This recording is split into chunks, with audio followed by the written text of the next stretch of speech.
以前就我唔係隨便同人哋傾偈嘅，咁喺畫畫班嗰度，我係講嘢嗰個咯，一路畫畫一路講嘢，我就最中意咁咯。有啲手工班啦，精神咧集中咗啊，好似要翻工啊咁樣，有一個動力。我太太離開咗之後咧，對我嘅心情係好大影響，所以我個仔都好鼓勵。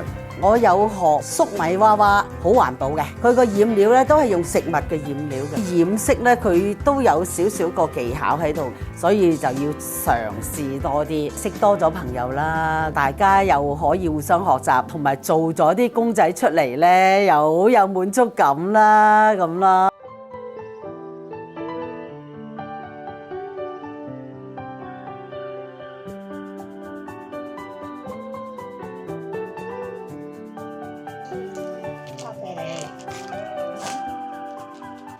多謝啦，好開心，做多啲社區關懷。多謝晒，好開心咯。